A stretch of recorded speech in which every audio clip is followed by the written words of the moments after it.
Imagine growing up so poor you live in a trailer park with no heat during brutal Detroit winters. Imagine getting beaten up over and over again just because of the color of your skin. Imagine stepping on stage to chase your dream only to be booed off, humiliated, and told you'll never belong. They say white rappers don't belong in hip-hop. They say you should quit. They say you'll never make it. Would you walk away? Would you work so relentlessly that you become the best-selling rapper of all time, breaking every barrier placed in front of you? This is the story of a boy who had every reason to fail. Today, he has sold over 220 million records and is considered one of the greatest rappers in history. This is the story of Eminem.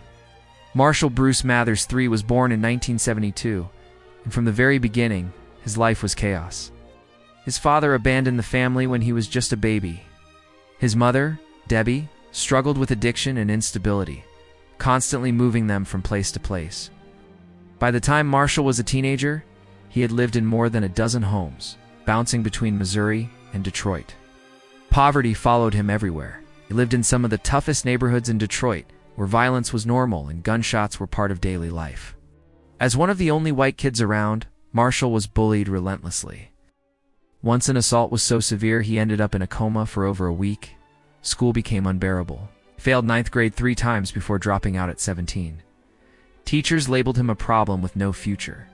But amid all the chaos, Marshall found one escape: hip-hop. As a teenager, he fell in love with rap, the wordplay, the rhythm, the raw storytelling. For the first time in his life, he found something he was truly good at. At 14, he started rapping under the name Eminem, which later became Eminem, performing in Detroit's underground battle scene. But there was a problem. Hip-hop was culture, identity, survival. And many believed a white kid from a trailer park had no right to be there. At open mics, Eminem was booed off stage. Crowds wouldn't even let him finish. "Go home, you don't belong. Hip-hop isn't for you." He was humiliated and rejected over and over again. But he didn't quit, kept showing up, practicing obsessively, sharpening his craft. Slowly, something changed. He started winning battles. His talent became undeniable. His lyrics were sharp, raw, and fearless.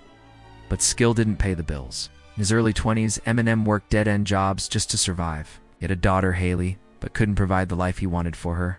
He and his family lived in a rundown trailer with no heat. Sometimes he had to choose between buying diapers or food. Felt like a failure.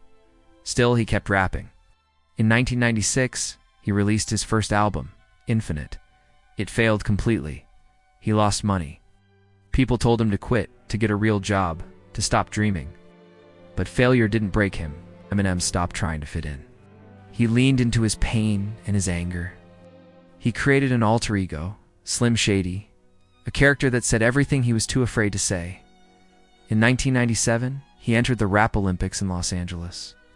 He didn't win, but his demo tape reached the hands of someone who would change his life: Dr. Dre. Dre was stunned by the skill, the emotion, the honesty. He famously said, "I don't care if you're purple. If you can rap, you can rap." And Eminem could rap. 1999, the Slim Shady LP was released. It exploded. Triple platinum, a Grammy Award. My Name Is took over the world. The kid from the trailer park was now a global star. Success brought controversy. Now critics called him dangerous. But fans connected with him because he was real. He spoke for people who felt invisible. His next albums, the Marshall Mathers LP and The Eminem Show, shattered records. In 2002, the movie 8 Mile mirrored his life, and its anthem, Lose Yourself, won an Academy Award, making him the first rapper ever to win an Oscar. Eminem's journey wasn't perfect.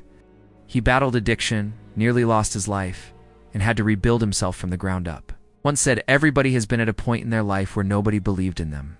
So if you're being told you don't belong, if people are laughing at your dreams, if you've failed and feel like quitting, remember Eminem. He was rejected, broke, and booed off stage. But he didn't stop. Your background doesn't define your destiny. Your failures don't decide your future. Your doubters don't write your story. You only get one shot. Don't let it slip. Thanks for watching. If this story inspired you, hit that like button and subscribe for more.